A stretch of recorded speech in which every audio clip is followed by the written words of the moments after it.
Jerusalem Talmud Yomi, Tractate Orlah, Chapter 2, Mishnah 5.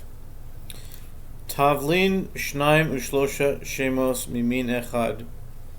The Mishnah states, spices, 2 or 3 names from one kind, or one name for 3, are forbidden and combined. Rabbi Shimon says 2 or 3 names from one kind or 2 kinds of the same name do not combine.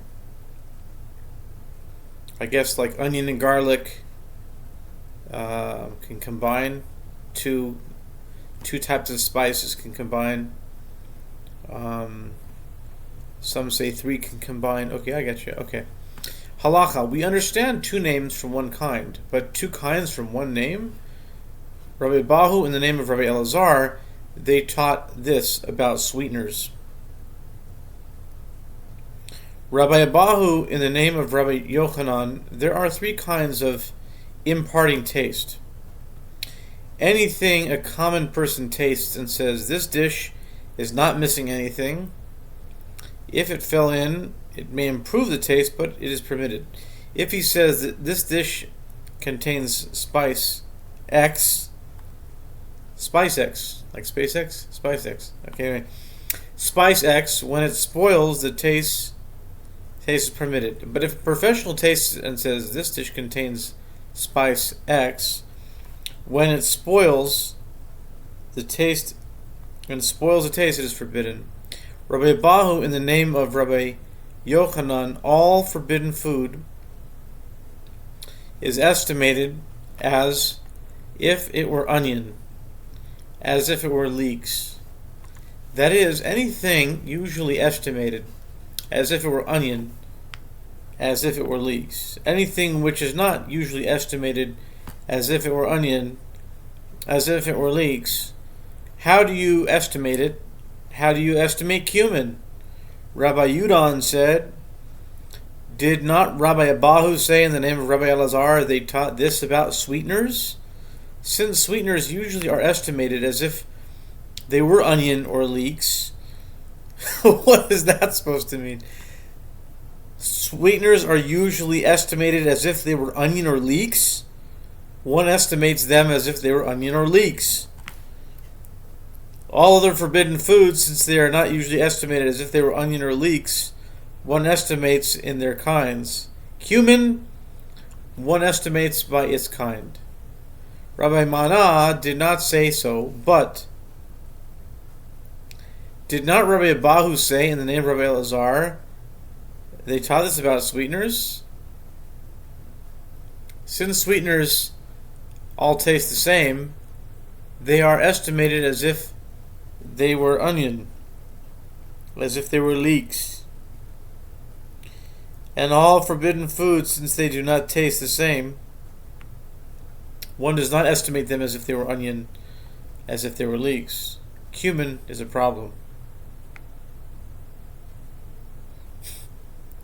Rabbi Abahu, in the name of Rabbi Yochanan, one does not whip for anything, meaning like anything imparting tastes, and giving malkos to anything imparting taste until he tasted the forbidden thing itself. Rabbi Chama bar Yossi objected before Rabbi Yochanan, there is meat and milk where he did not taste the forbidden thing itself, and you say that he is whipped? He accepted that. What does it mean that he accepted that? Like a person who listens to the argument of the opposing party, he accepted it, but really he didn't accept it. He just said, okay, I hear what you're saying, but he didn't really actually accept it.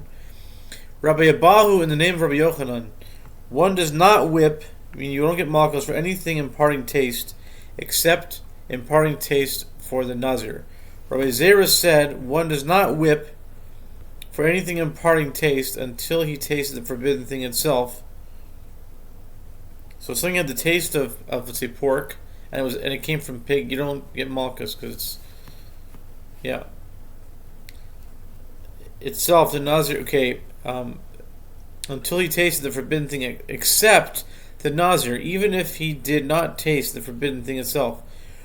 Rabbi Abba Bar Mamel said, for food imparting taste, what is forbidden and what is permitted are not combined, but for the Nazir, forbidden and permitted do combine. A Braita supports one and a Braita supports the other. A Braita supports Rabbi Zera if wine in the volume of an olive fell into a dish and he ate from it, he cannot be prosecuted unless he ate the entire dish. In the opinion of Rabbi Abba Bar Mamel, if he ate the volume of an olive from it, he is guilty.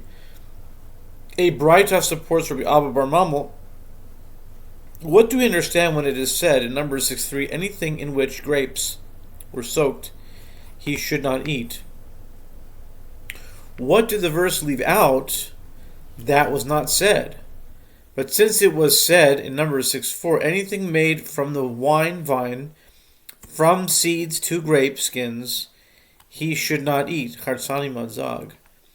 Numbers 6:3, from wine and liquor he shall abstain. Why does the verse say anything in which excuse me excuse me